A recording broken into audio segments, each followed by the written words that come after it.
Glórias a Deus. Senta aí, querido. Fique à vontade.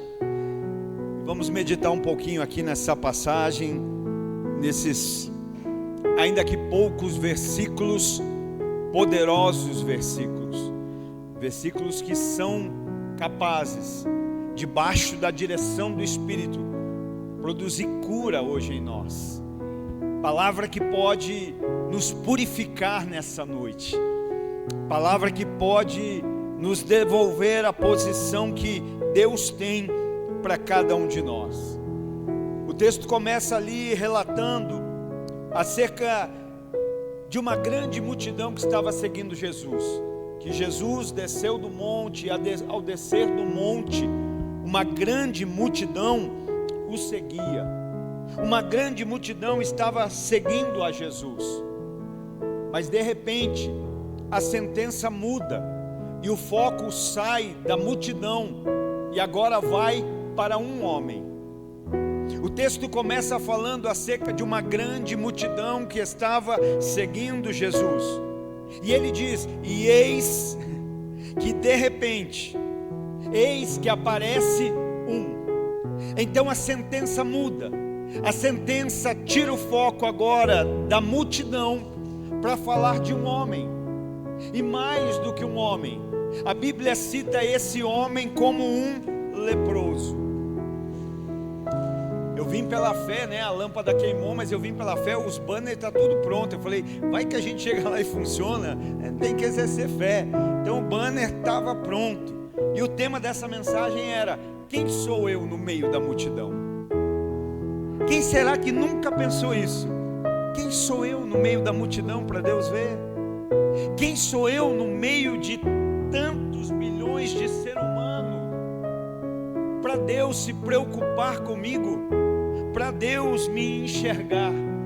Mas nós já começamos a receber cura através da palavra, quando a Bíblia deixa de falar da multidão e passa a enfocar na vida de um homem, e passa o foco dessa porção de texto, dessa porção bíblica, para a vida de um homem, e mais para a vida de um homem leproso.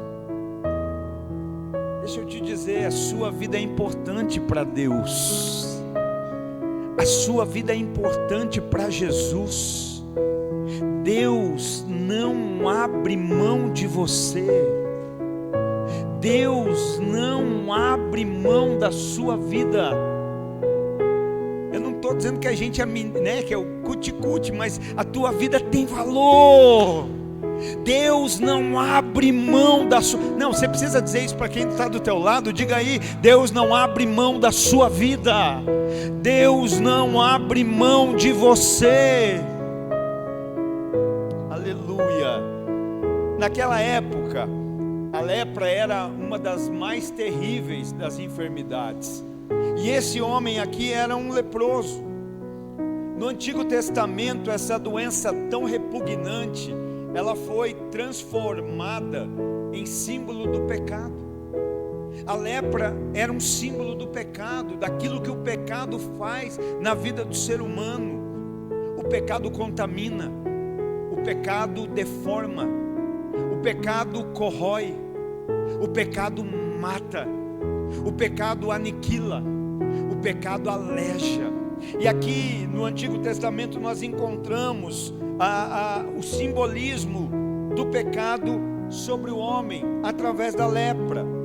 Nós vemos lá o período de quarentena, que precisava ficar isolado, e havia ali as leis com relação àquele que estava leproso. E quando você vai ler, e você lê lá em Levíticos 13, versículos 12 em diante, você vai ver que essas leis, elas não tinham a ver com a questão higiênica. Não, porque uma pessoa, ela podia até mesmo estar coberta de lepra e ser declarada limpa. Então não tinha a ver com as questões higiênicas, mas ela era um símbolo, um simbolismo do pecado na vida do homem. E aqui nós encontramos nesse momento isso, um homem que vai atrair a atenção de Jesus, mesmo quando ele está disputando com uma multidão. De um lado tem uma multidão e de repente chega um homem leproso, um homem com lepra. E aqui nós vemos então o desenrolar do que vai acontecer, e o verso 2 me diz: e eis que veio um leproso. Você pode dizer isso? Diga: leproso. Aleluia. E eis que veio um leproso. E aí eu te pergunto, o que esperar de um leproso? Qual expectativa ter de alguém que está enfermo, de alguém que está com uma enfermidade física, de alguém que possivelmente estivesse debilitado por aquilo que tem? O que você esperaria de um leproso?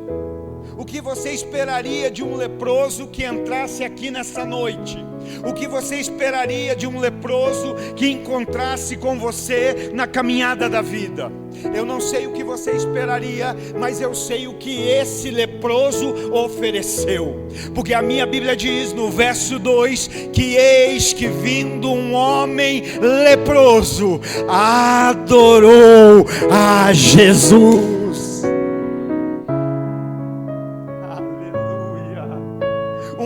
Homem leproso que ao se aproximar de Jesus, se aproxima em adoração. E um homem leproso adorou a Jesus. O adorou. Olha que lindo.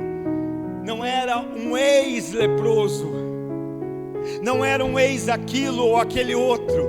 Não era alguém que havia recebido algo. Não era alguém que esteve enfermo e agora era curado. Não, quem está adorando é o leproso.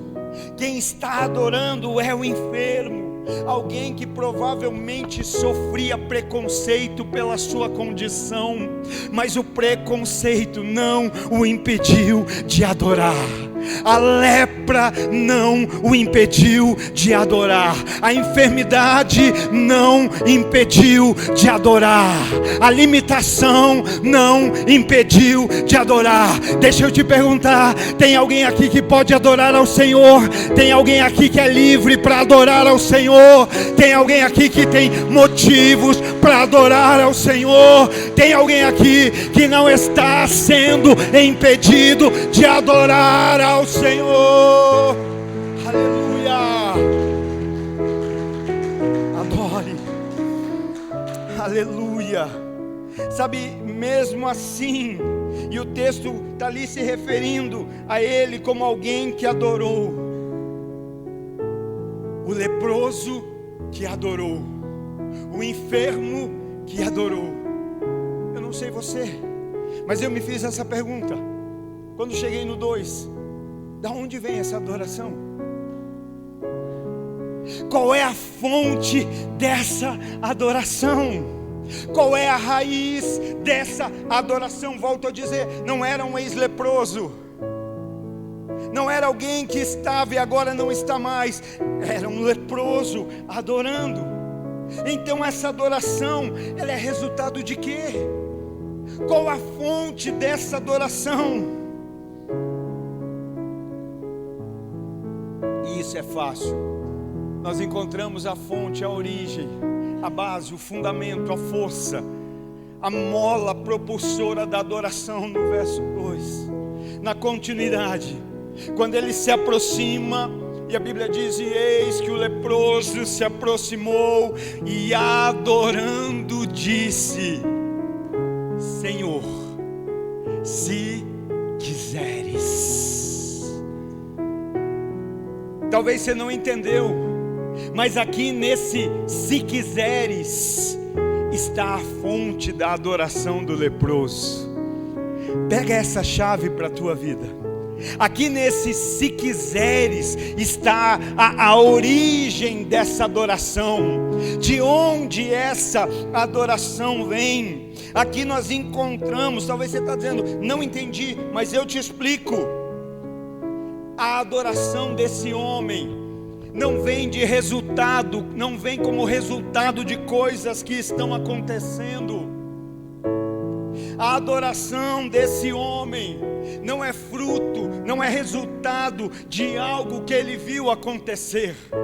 Aqui nessa porção, na parte B do verso 2, está o apontamento da fonte, da origem, da força, da adoração desse homem.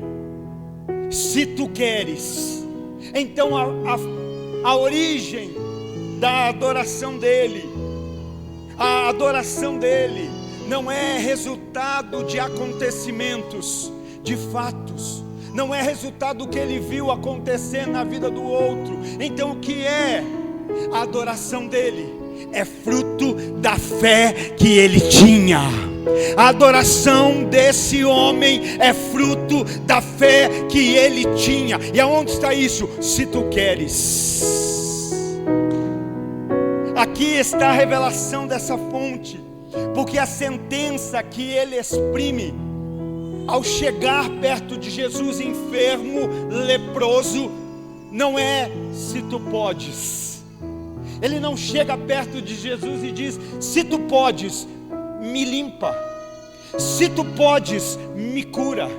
Ele chega e diz: se tu queres. Eu não sei se você pegou isso, mas esse se tu queres é uma expressão de fé, porque ele não fala se tu podes. Quando ele fala se tu queres, ele está dizendo: porque eu sei que o Senhor pode, eu sei que o Senhor tem poder, eu sei que o Senhor tem autoridade, eu sei que o Senhor tem capacidade. Então ele não questiona com relação ao poderio, o Senhor pode. Como você veio para cá nessa noite? Porque às vezes a gente não consegue receber, porque a gente vem com a mentalidade do se pode. Ele pode todas as coisas. Nem tudo é possível para o homem, mas não existe impossíveis para Deus. Só que às vezes a gente vem com se tu podes. O poder, ele pode todas as coisas. Vou repetir para você glorificar. Jesus é aquele que pode todas as coisas. Não existem impossíveis para Deus. As causas que nos param não param o nosso Deus. As lutas que nos param não podem parar o nosso Deus. Mude hoje, mude agora a sentença do teu coração. Senhor, me perdoa, porque muitas vezes eu pensei se tu podes, mas não, a partir de hoje é se tu queres, porque se o Senhor quiser, nada pode impedir. Isaías 43, operando Deus, quem impedirá? O Senhor pode, eu sei que pode. Ele pode, Ele pode, Ele pode, Ele pode, Ele pode, Ele pode. Sabe essa causa que te drena as forças? Sabe essa luta que acaba com você? Deixa eu dizer, Ele pode. Sabe aquilo que te desgasta e você não resolve? Ele pode. Sabe aquilo que médico não cura? Ele pode. Porque Ele pode todas as coisas. Grava isso no teu coração. Se tu queres, uma chave está sendo virada aqui na tua vida, irmãos. Creia nisso, creia nisso. Aleluia. Se tu quiseres. Aí sabe o que eu me lembro? Me lembro de Daniel capítulo 3, verso 17. Eu ia dizer, pode pôr para nós, olha a minha fé. Pode pôr aqui. Daniel 3:17, Sadraque, Mesaque e Abidnego vão para a fornalha. E o rei vai dizer: agora eu quero ver se o Deus de vocês vai livrar. Agora eu quero ver. E o que eles vão dizer? Fique sabendo tu, ó rei, que se o nosso Deus, se Ele quiser, Ele pode nos livrar. Ou se quiseres, fique sabendo tu, ó rei, que se o nosso Deus quiser, Ele nos livra da fornalha. Mas eles dizem: mas das tuas mãos Ele vai nos livrar. Meu Deus, que fé é essa, irmão? A minha versão diz assim, olha: se assim o for, o nosso Deus, a quem servimos? Quem serve a Deus? Quem serve a Deus? Quantos aqui servem a Deus? Aleluia. Quantos aqui vivem para Deus? Aleluia. Então é com você, olha. Se for assim, O nosso Deus a quem servimos é capaz. O teu Deus é capaz. O teu Deus é capaz de te livrar da fornalha. O teu Deus é capaz de te livrar da cova. O teu Deus é capaz de te livrar do laço do passarinheiro. O teu Deus é capaz de te livrar da morte. O teu Deus é capaz de te livrar da enfermidade. O teu Deus é capaz de te livrar da miséria. Aleluia! Mas olha lá, Ele é capaz de nos livrar da fornalha ardente. E Ele há de nos livrar da tua mão, ó rei. Mas fique sabendo tu, ó rei, que ainda que Ele não nos livre, nós não nos dobraremos. Ele pode, mas a questão é que eu não ando com Deus apenas por causa do poderio dele. Eu ando com Ele porque Ele é o meu Senhor. Muitos crentes hoje querem o poderio de Deus na sua vida, mas não aceitam o senhorio. Eles estão dizendo, Ele pode, porque Ele pode, só para a gente relembrar. Mas eles estão dizendo, ainda que Ele não nos livre da fornalha, Ele vai nos livrar das tuas mãos. Pegou ou não? Como Deus vai livrar eles das mãos do rei, se não livrar da fornalha? Eles dizem isso. O nosso Deus pode livrar da fornalha, mas das tuas mãos Ele vai nos livrar. Mas ainda que Ele não nos livre da fornalha, nós não nos dobraremos. Sabe o que eles estão dizendo? Ainda que a gente morra dentro da fornalha, para nós não é castigo, é livramento. É o nosso Deus nos livrando, é o nosso Deus operando. Aleluia. Então entenda, o leproso adorou. E aí o verso 3 está dizendo ali, né? Então se tu queres, o verso 2, se tu queres, podes limpar-me. Então, ele adorou, e isso é muito importante, querido. Agora, uma coisa é eu adorar por algo que eu recebi. Quem aqui nunca adorou depois de ter recebido algo? Quando você ganha algo bom? Quando você ganha um aumento? Faltou fé, ninguém está querendo. Quando você ganha um aumento? Amém. Quando você ganha uma promoção, quando você ganha uma bênção, quando isso acontece, qual é a primeira coisa que você fala? Deus seja louvado, glória a Deus, não é assim? Por que a gente está adorando? Porque recebeu. Porque quando recebe é fácil adorar. Glória a Deus, deu tudo certo. Glória a Deus, o aumento veio. Glória a Deus, a promoção chegou. Glória a Deus, troquei de carro. Glória a Deus, a cura aconteceu. Mas outra coisa bem diferente é adorar sem ter recebido, e sem a pretensão de achar que merece ou deve receber. Porque quando recebe, todo mundo adora, irmão. Mas ele está dizendo, se o Senhor quiser. Ou seja, ele não está dizendo eu mereço, Senhor. Então ele está adorando até mesmo sem a pretensão de achar, sou merecedor, mereço receber, mereço ser abençoado. E isso é muito lindo, porque primeiro ele expressa a adoração. A adoração que ele expressa não é porque recebeu. A adoração que ele expressa não é de alguém que tem certeza que vai receber, porque ele diz, se o Senhor quiser. Quantas vezes a gente ora por cura e Deus não cura? Quantas vezes a gente ora por prosperidade e Deus não prospera? Quantas vezes a gente ora de dentro da caverna e dizendo, Deus me dá força para sair daqui, e parece que Ele nem nos ouviu, não é assim? Então uma coisa é a gente adorar porque recebeu ou sabe que vai receber, mas ele está adorando indiferente. Ele está adorando, né, sem essa pretensão. E aqui já foi falado hoje, isso é tão lindo, né? Porque nós precisamos, Jesus está dizendo, João 4, está chegando a hora, e de fato já chegou, em que os verdadeiros adoradores adorarão ao Pai em espírito e em verdade.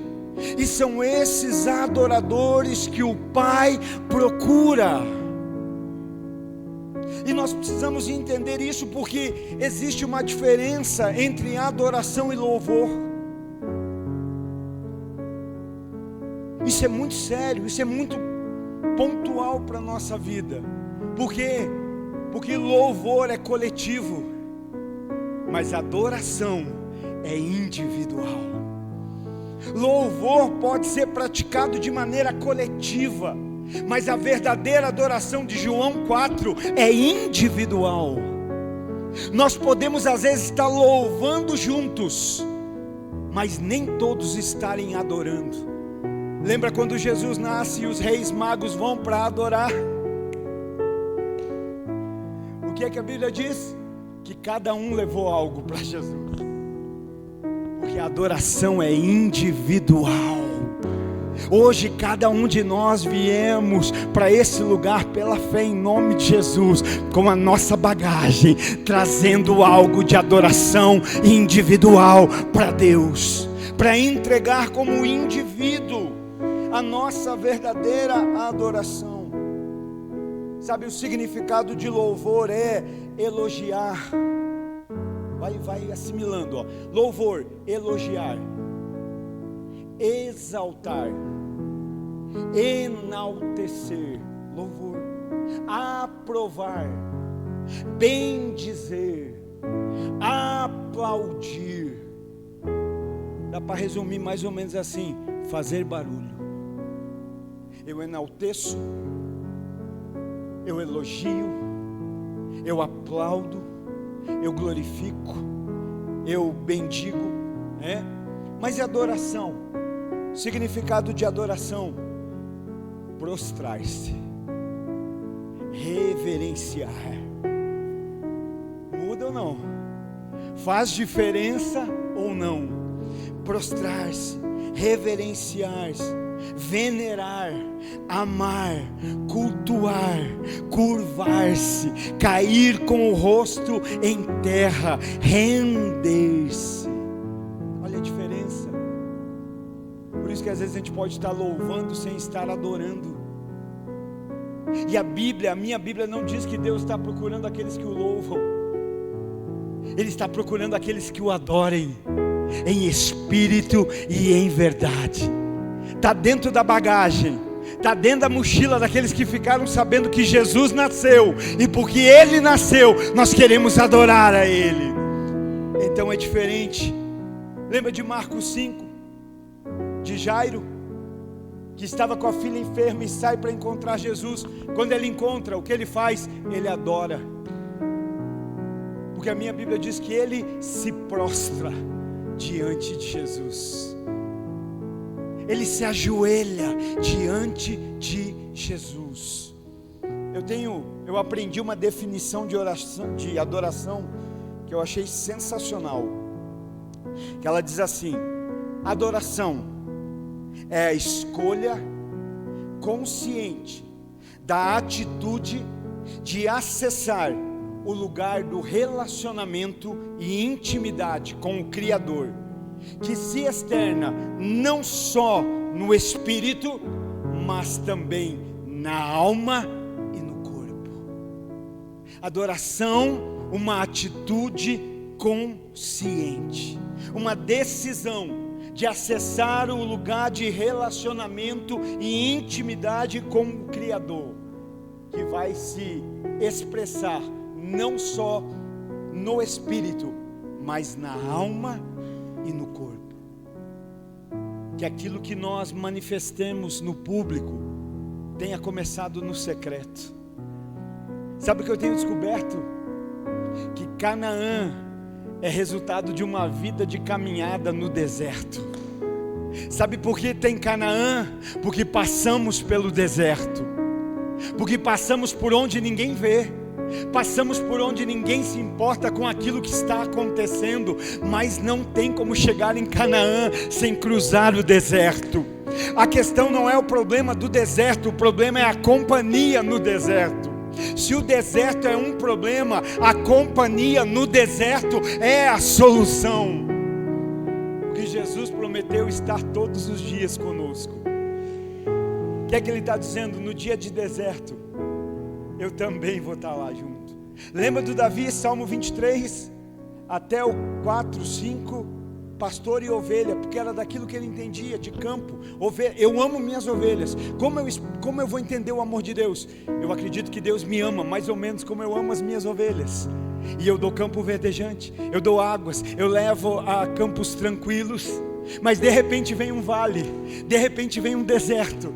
E aí ele diz: e ainda que eu passe pelo vale da sombra da morte, eu não temerei, porque a sua vara e o seu cajado me sustentam. Isso é amor, irmão. Isso é amor. Vara e cajado. Para que serve a vara e o cajado na ovelha? Puxar para o caminho, puxar para o aprisco, puxar para perto. A vara para corrigir a rota, sim ou não? Mas Davi não fala: porque a sua vara e o seu cajado me ferem, porque a sua vara e o seu cajado me castigam, porque a sua vara e o seu cajado não deixam eu sair da linha. Ele diz: porque a repreensão me sustenta, porque a correção me sustenta.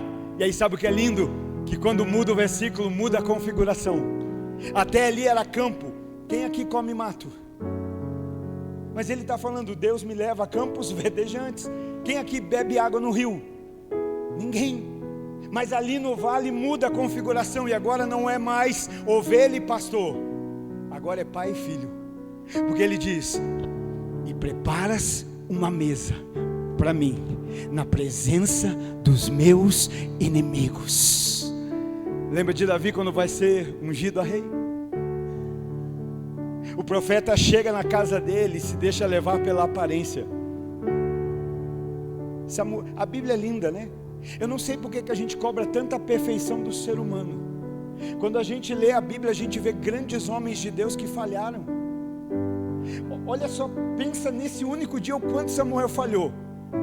Chega o Eliabe, não, é o Eliabe, é fortão esse. Ô Samuel, não é esse não, então é o outro, não é não. E ele vai errando. Até depois de ter errado todos esses, ainda ele chega para Jessé e diz assim: por acaso tem mais filho? Lembra que nós falávamos esses dias aqui? Se é profeta de Deus, tem que saber a necessidade que eu passo. Samuel era profeta de Deus ou não? Mas ele sabia quem era o rei? 6, 7 vezes vai errar. E depois de errar ainda diz assim: ô Jessé, por acaso você tem mais filho? Se é profeta, tinha que saber que tinha. E essa é a nossa mentalidade, né? Se é profeta, tinha que saber que era. Chegou, não é nenhum desses, não vou nem perder meu tempo. Mas não foi. Porque ser profeta também significa ser dependente de Deus. Ninguém está acima de Deus. É depender da revelação de Deus, passo a passo. Lembra, aleluia, aleluia, aleluia.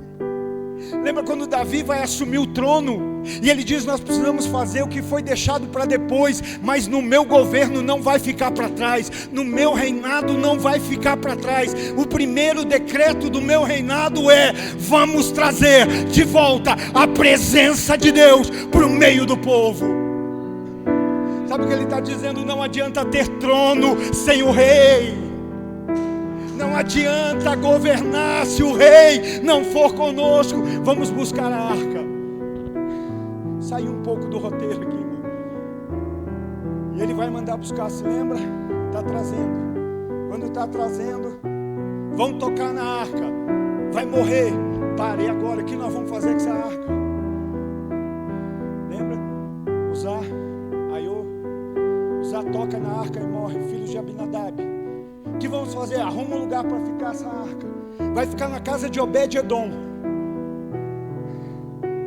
Pensa, você receber algo na tua casa que acabou de fulminar alguém, só porque tocou.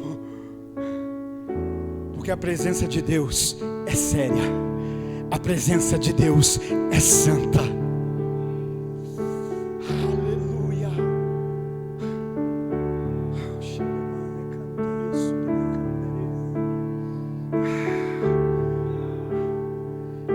Casa de Obed-Edom de Gate, estrangeiro. Às vezes Deus tem que levantar uns estrangeiros para receber a presença dele, porque os da terra, os descendentes, às vezes estão ocupados demais para receber. E fica na casa de Obed-Edom, aleluia. aleluia. E de repente alguém vai levar notícia para o rei. Pensa, a arca entrou na casa de Obed-edom, aquela mesma arca que matou Uzá. E agora alguém vai, preciso levar para o rei a notícia. Qual é a notícia? Alguém morreu? Não, rei. A casa de Obed-edom está prosperando. A casa de Obed-edom está provando do que nunca provou. A casa de Obed-edom está sendo avivada. A família de Obed-edom está sendo transformada. Por quê? Porque a presença de Deus entrou naquela casa. Vamos levar a arca de volta. Só que não se leva a presença de Deus de qualquer jeito. Davi, vão levar? Vão. Mas como? Vão levar, os sacerdotes vão levar. Aqueles que são separados vão levar. E agora, a gente pega a arca e sai correndo. Vamos lá. Vamos levar de volta? Vamos. E como vai ser, Senhor? Vocês vão caminhar 6 passos. 1, 2, 3, 4, 5, 6. E aí, Senhor, 6 é o número do homem. Sabe o que ele está dizendo? Até aqui dá para conduzir no natural. Mas no sexto, vocês vão adorar, vocês vão prostrar, vocês vão se render a mim. Sabe o que está dizendo? Senhor, até aqui nós viemos, mas daqui para frente é só com o Senhor. Só que não eram os 6 primeiros passos, era a cada 6 passos. Adora, sacrifica, e agora mais 6. 1, 2, 3, 4, 5, 6. E agora se prostra, adora, sacrifica. Não sei se você pegou, mas essa aqui serve para aqueles que acham que Deus tem pressa. Porque se Deus tivesse pressa, Ele não falava 6 passinhos, para e adora. Hoje é diferente, não. Ele deseja que a gente dependa. Dependência, sujeição. Então, a adoração que Ele expressa é no espírito, na alma e no corpo. Espírito, alma e corpo. Eu profetizo na autoridade do nome de Jesus, que Deus hoje, através da sua palavra, está te pegando de uma maneira, que Ele não está fazendo apenas algo exterior, ou algo apenas lá no fundo do seu espírito, mas Ele está produzindo algo hoje, através da sua palavra e ação do seu espírito, que toca o teu espírito, que restaura a tua alma, e que fortifica o teu corpo, em nome de Jesus. Você recebe isso?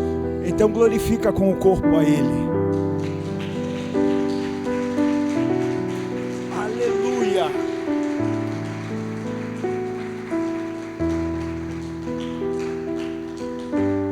Deus é conosco. Deus é conosco. Mas Deus não é como nós. Deus é conosco, mas Deus não é como a gente. 6 passos. No 7º, glorifica, se prostra, adora. Sabe, nós precisamos compreender isso, porque às vezes nós achamos que Deus, Ele cria propósitos para a nossa vida. Às vezes nós imaginamos que nós nascemos e vamos nos desenvolver e crescer, e depois desse crescimento, Deus vai criar um propósito para nós. Pastor, mas e não é assim? Deus não criou um propósito para nós? Não, Ele te criou para o propósito. Às vezes nós achamos que Deus vai criar um propósito a partir de que, quando eu descobrir quem eu sou, Ele cria um propósito para mim. Quando eu me firmar, Ele cria um propósito para mim. Quando eu amadurecer, Ele cria um propósito para mim. Não, Ele te criou para um propósito e de propósito. O que isso quer dizer, pastor? Que antes mesmo de você nascer, Deus já tinha um propósito. Antes mesmo de nós nascermos, Deus já tinha um propósito para a nossa vida. Salmo 139 e verso 16: os teus olhos viram o meu embrião. Olha, no ventre, o embrião não tem nem forma direito ainda. E ele diz: e todos os dias determinados para mim foram escritos no teu livro antes de qualquer deles existir. Não viva teus dias esperando que Deus crie um propósito. Viva seus dias como alguém que entendeu que Deus te criou para o propósito dele. É mais ou menos como uma ferramenta. Ninguém cria uma ferramenta para depois de criado descobrir para que ela existe. Vamos fazer o martelo e vamos deixar aqui. Quem sabe um dia a gente precise de algo assim e use. Não, alguém viu que tinha prego e que precisava bater, fixar algo em algo, e falou: eu preciso de uma ferramenta para essa utilidade. E para essa utilidade eu já crio uma ferramenta. Para esse propósito eu já crio uma ferramenta. E às vezes nós estamos andando dizendo: quem sabe um dia Deus vai estabelecer, vai criar um propósito para mim. Não, Deus mesmo antes de você nascer, enquanto você estava no embrião, você era um embrião no ventre da sua mãe, Deus já tinha o propósito para a sua vida. Deus te criou para o propósito e de propósito. Por isso que ninguém nasceu por acaso. Ninguém nasceu do erro do cuidado de concepção lá da mãe, do pai. Não foi conceptivo. É isso aí. Você nasceu porque Deus tem um propósito. Só que a gente chega num nível que a gente fica tão cascudo, todo mundo fala que, já viu quando você vai falar de alguém, para alguém de Jesus, fala: olha, Deus te ama e Ele tem um propósito para a tua vida. Mas posso te dizer, isso não é mentira. Isso é verdade. Deus te ama e te criou para um propósito. Ele tem propósito na sua vida. Só que às vezes a gente faz de tudo um jargão, a gente faz de tudo. Eu creio, a minha Bíblia diz: você era um feto, você era um embrião, e Deus já ia escrevendo todos os dias determinados para a sua vida. Por isso nós precisamos aprender a nos sujeitar a Ele. Esse homem adora, e depois de adorar ele se sujeita. Se tu queres. Sabe, irmão, já pensou? Pensa naquele dia. Aquele dia que nós vamos conhecer o Jesus que João viu. O Jesus que João declara que os seus olhos são como chamas de fogo. E nós vamos estar diante dele, nós vamos estar esfuziantes. Cheguei aqui. E ele vai dizer: chegou, que bom, né?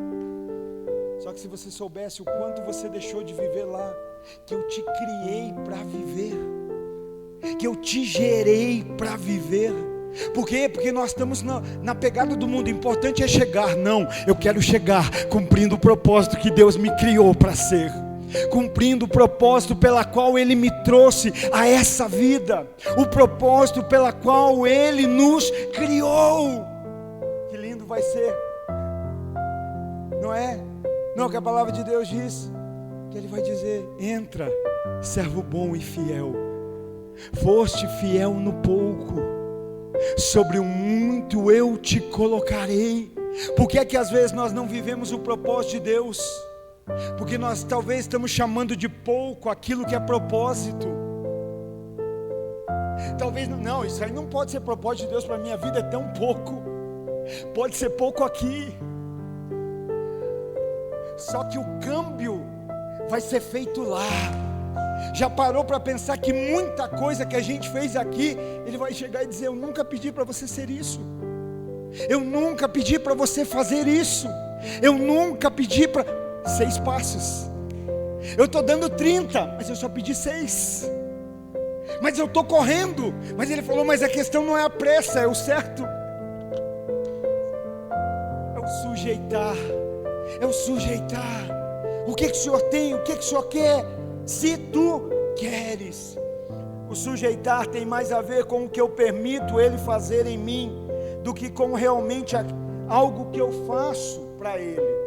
É mais o receber do que o entregar, do que o fazer para ele.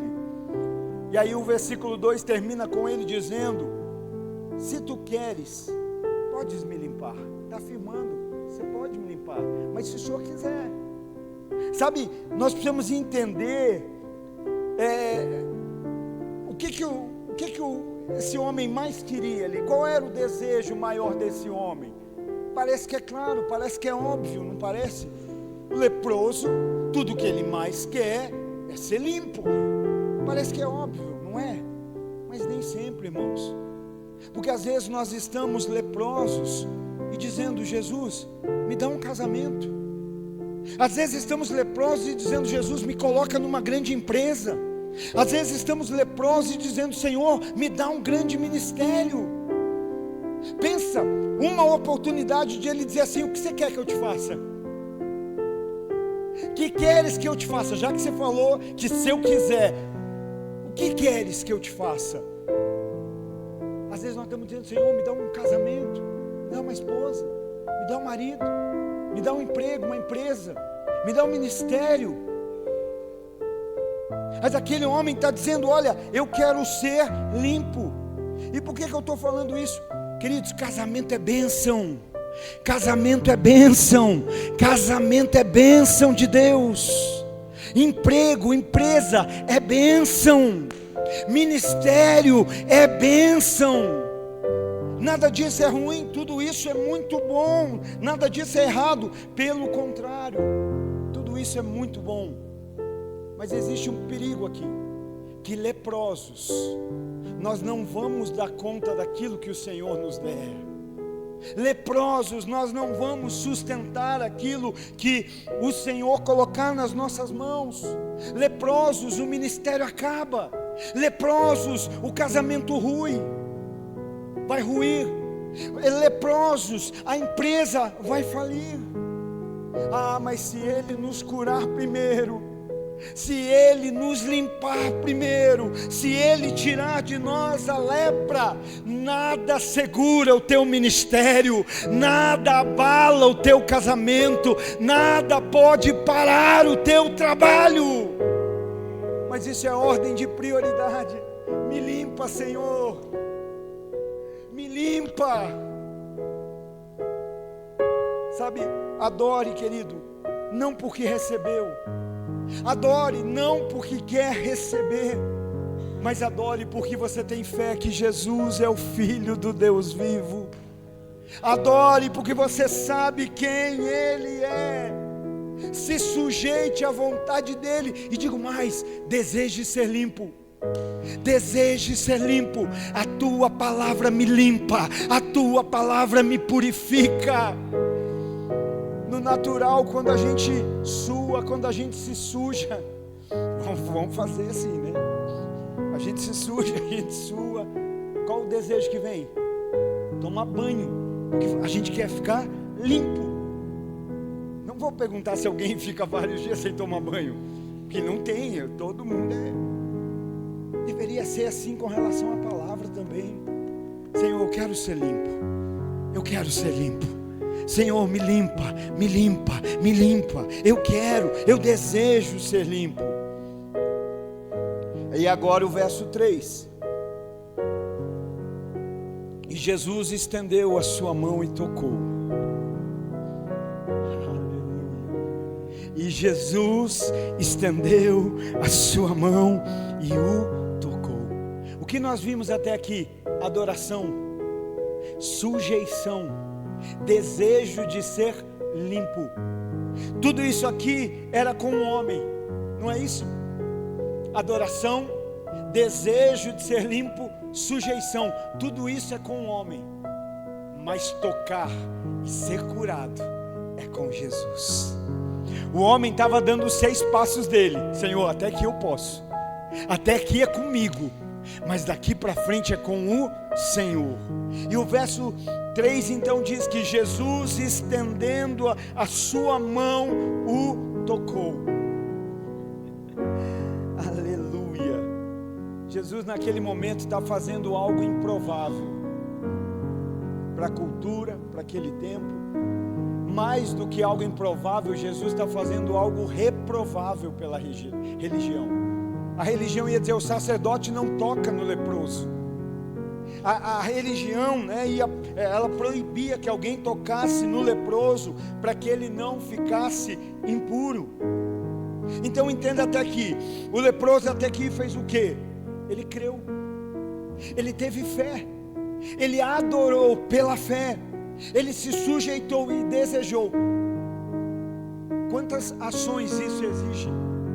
Quanto esforço isso exige? Crer, sujeitar e adorar.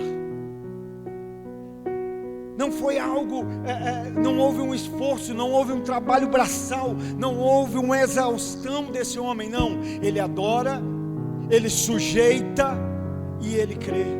Ele se sujeita e adora. Ele deseja ser curado. Está vendo como está simples e está fácil? Quantos aqui têm fé? Quantos aqui podem adorar ao Senhor? Quantos aqui desejam ser curados? Quantos desejam ser limpos? Mas quantos estão dispostos a se sujeitar? Então nada disso é difícil. Mas olha aqui, naturalmente, vou deixar bem claro aqui, natural. Quem corria risco ali? Naturalmente, Jesus. Quem estava em perigo ali? Naturalmente. Eu vou falar mais uma vez, naturalmente. Quem corria risco? Jesus, o puro, o limpo, o santo, tocando no impuro. Era ele que corria risco. Não era ele que estava ali em posição de risco, né? Mas por que Jesus toca? Por que Jesus não tem medo desse perigo? Por que Jesus não tem medo desse risco? Porque Jesus sabe que aquilo que ele toca não tem poder de o contaminar. Aquilo que Jesus toca não tem poder de contaminar. Por isso os fariseus diziam: por que o mestre de vocês anda entre os fariseus, os religiosos, as prostitutas? Porque ele sabe que eles não podem contaminar.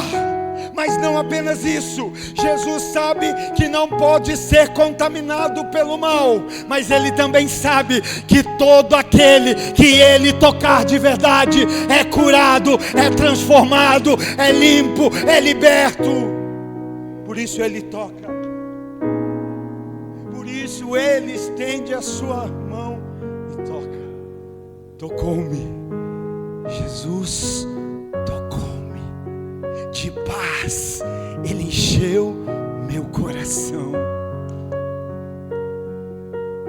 Quantos aqui foram tocados por Jesus? Sabe o que eu imagino nesse momento? Que o verso 3 diz assim: e Jesus estendeu a sua mão e tocou, dizendo: eu quero ser limpo. E imediatamente ele foi curado da sua lepra. Vem cá, Telvis, me ajuda aqui rapidinho, corre aqui. Sabe o que eu imagino? Jesus tinha argumento para os religiosos. O leproso vem, adora, sujeita, aleluia, está adorando, está se sujeitando, está ali disposto, está desejando: Senhor, se quiseres, me limpa, eu quero ser limpo, não é isso? E aí o que a Bíblia diz, que Jesus estende as suas mãos. Não diz aonde tocou, estendeu as suas mãos. E quando estendeu e tocou, o que a Bíblia diz? E imediatamente ele foi curado da sua lepra. Corre aqui, Anderson, rapidinho, bem rapidinho, fica aqui, só para a gente fazer fica desse lado. Sabe o que eu imagino? Que ainda que tivesse os religiosos lá, leproso, Jesus, ele se aproxima, e o religioso está lá, observando, o que ele vai fazer? Jesus estende a mão, imediatamente estende, ele é curado. E aí o religioso está aqui, mas aqui assim, olhando para ele, olhando para Jesus, tipo assim: você vai fazer? Com aquela cara assim, do que você vai? Não, você não vai fazer isso, né? Não, você não pode fazer isso. Não, a religião não permite isso. Não, ele não pode ser tocado. E aí quando toca, sabe o que eu imagino? O religioso olhando para Jesus e dizendo: como você toca em alguém impuro? E aí eu imagino Jesus dizendo: olha de novo para ver se é impuro. imediatamente ele foi curado. Quando alguém olha e fala: caramba, não é mais. Está entendendo? Obrigado, queridos, Deus abençoe. Está entendendo? O nosso papel é nos aproximar. Só que muitas vezes nós estamos dizendo: eu sou leproso, eu sou impuro, eu não posso me aproximar. Agora me diga, quão perto de Jesus esse homem chegou? A distância de um braço. Jesus, estendendo a sua mão, o tocou. Sabe o que eu quero dizer? Não é que você não foi curado porque não há cura disponível. Talvez não ainda fomos curados porque ainda não chegamos tão perto quanto deveríamos chegar. Não deixe a lepra te inibir, não deixe a enfermidade te inibir, não deixe o acusador te inibir. Não, se aproxime, se aproxime, se aproxime. Chegue mais perto. Mais perto quero estar, meu Deus, de ti. Chega mais perto. Vamos trazer. Agora os irmãos pensam: foi longe, hein, pastor? Essa aí eu cantava no velório. Então me leva para mais. Me ajuda? Perto. Eu quero conhecer o teu coração. Leva-me mais profundo. Eu vou ter que vir cantar aqui, né? Os irmãos do louvor não lembram o louvor. Traga-me para mais perto, leve-me mais profundo. Eu quero conhecer teu coração. Teu amor é tão mais doce de tudo que eu já provei. Eu quero conhecer teu coração. Chega mais perto, chega mais perto, chega mais perto. Afasta aquilo que está entre você e Jesus. Tira da frente e fala: dá licença, dá licença. Que venha sobre nós hoje a força, a disposição. Olha lá, da mulher hemorrágica. 12 anos sofrendo, mas ouvi falar de Jesus. E quando eu ouço, eu não consigo ficar parado. Quando eu ouço, eu não consigo ficar longe. Quando eu ouço, eu não consigo ficar distante. Naturalmente, fisicamente, eu não tenho força, mas eu tenho fé. Irmã, pastor, ela tinha fé? Tinha, porque ela dizia: ainda que eu toque na orla do manto dele, eu serei curada. Por que é que nós muitas vezes não somos curados? Porque nos falta fé. Força ela não tinha, irmão. Eu duvido que tenha aqui uma mulher hoje que está mais fraca do que aquela mulher perdendo sangue há 12 anos. Não tem. Mas ela, ainda que não tenha forças, tem fé. E se a fé move montanhas, como não vai mover um homem e uma mulher? Se uma fé é capaz de mover montanhas, como não vai mover um ser humano? Você sai daqui hoje para se mover em fé. O meu justo viverá pela fé. Você vai entrar em lugar de alegria pela fé. Você vai entrar em lugar de prosperidade pela fé.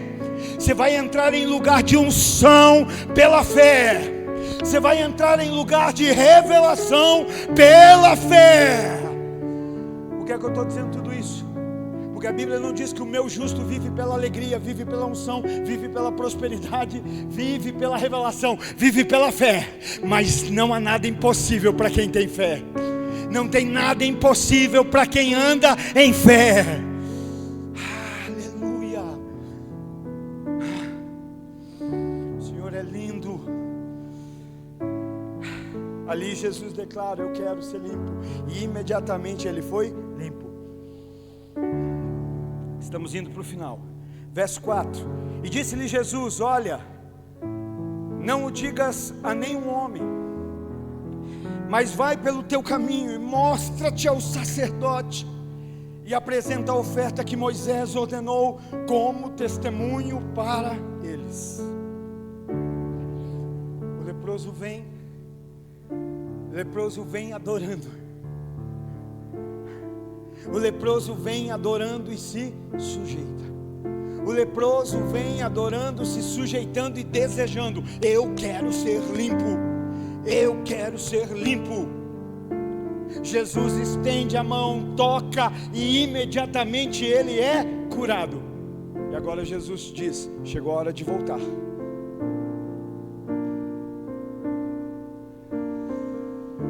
Irmãos, às vezes a gente prova alguns lugares em Deus que você fala assim: não, Deus, me deixa aqui. Às vezes são momentos que a gente vai para tempos com Deus, vida no secreto, que você fala: não, Deus, me deixa permanecer nesse quarto, eu não quero sair daqui mais. E aí Deus vai dizer: não, tudo que você está vivendo aqui é para agora viver lá fora. Tudo que você está recebendo aqui agora é para ir para o lado de fora. Lembra, tudo que vivemos do lado de fora precisa ter começado no secreto. Então agora ele vai dizer: agora você vai voltar. Só que eu tenho direção para você quando você volta.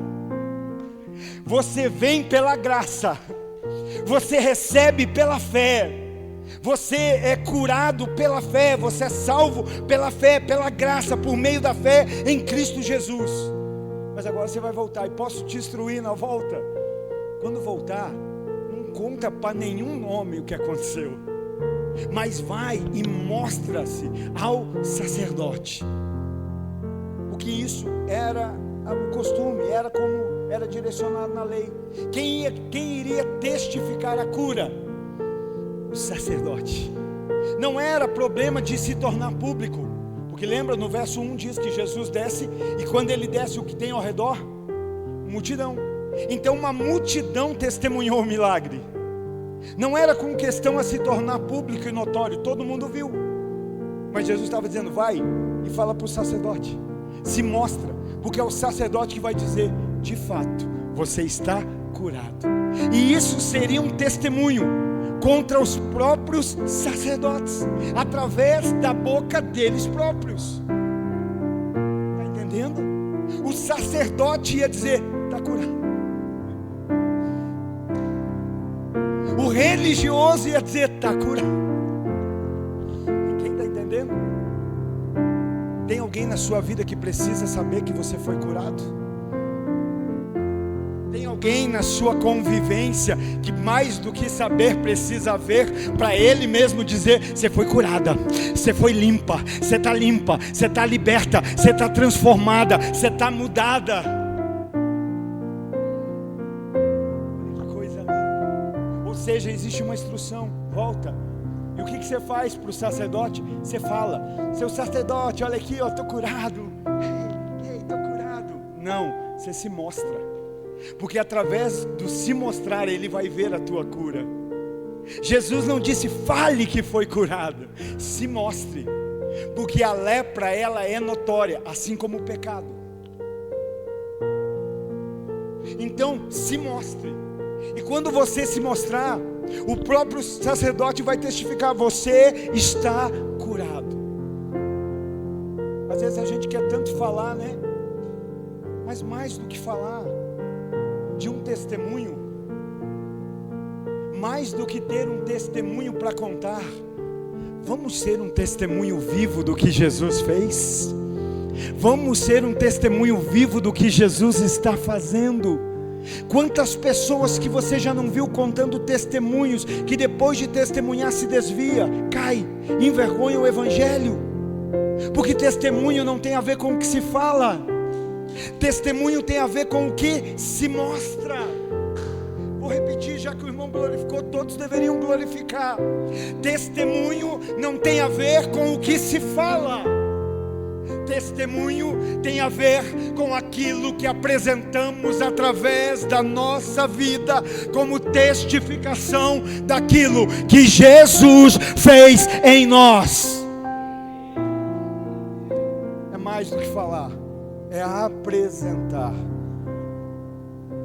E aí, até aqui, esse homem obedeceu, se sujeitou, adorou, desejou.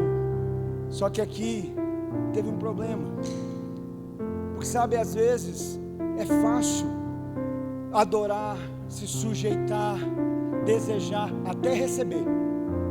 Agora, quando recebi, agora também que recebi, é do meu jeito. Agora que a bênção chegou, agora que a cura chegou, agora que a libertação chegou, agora é comigo. Só que Jesus curou, limpou, através da graça. E agora Ele diz: olha, eu vou te dar uma instrução, eu tenho uma palavra de como você volta. Não volte falando, volte apresentando. E aí parece que acabou tudo bem, mas não acabou. Marcos capítulo 1 e verso 45.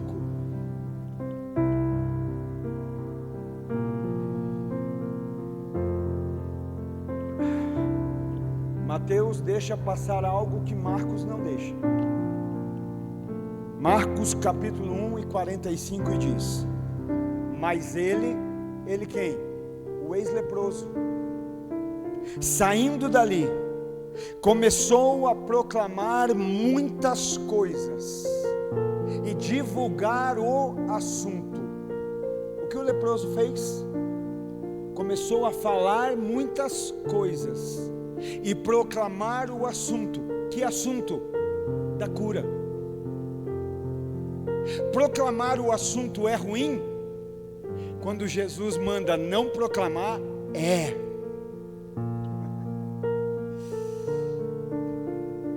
Jesus vai, não fala nada para ninguém, se mostra ao sacerdote, e ele vai testificar a tua cura. E aí o homem sai e começa a falar muitos, falador, e está falando sobre o assunto. E aí olha o que diz: começou a proclamar muitas coisas e divulgar o assunto, de modo que Jesus já não podia entrar publicamente na cidade, mas permanecia fora, em lugares desertos, e vinham até eles de todas as partes. Olha só, aquele homem, por não acatar a instrução e a direção de Jesus, deixou Jesus de fora de alguns lugares. Jesus perdeu o acesso em alguns lugares pela desobediência daquele homem. Eu vou falar aí com autoridade. Aquele homem gerou problemas para Jesus. Isso é sério para você? Faz sentido para você? Que depois da bênção, da cura, da prosperidade, do agir de Deus, o não nos sujeitar à direção da palavra pode estar fazendo com que lugares ao nosso redor estejam inacessíveis à presença de Jesus. Nós mesmos, com a nossa obediência, podemos estar fechando algumas portas que estavam abertas para Jesus entrar. Por isso pensa nisso. Jesus está restaurando, curando, Jesus está libertando e transformando, mas o que Ele mandar, se sujeite. O que a palavra de Deus mandar, se sujeite, para que as portas que Ele abriu continuem abertas. E Ele vai entrar, e Ele vai entrar, e Ele vai entrar, e Ele vai entrar, e Ele vai entrar, e Ele vai entrar, e nós vamos proclamar: a salvação entrou nessa casa, a salvação entrou nessa família. Aleluia.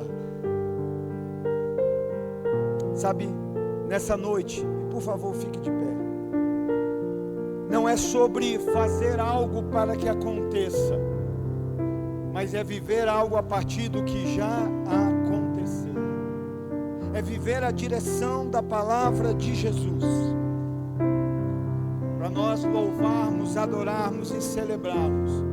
Jesus tem poder para curar, Jesus tem poder para restaurar, Jesus tem poder para limpar, Jesus tem poder para transformar. Mas antes disso, e a quem disso, adore. Seja um adorador em espírito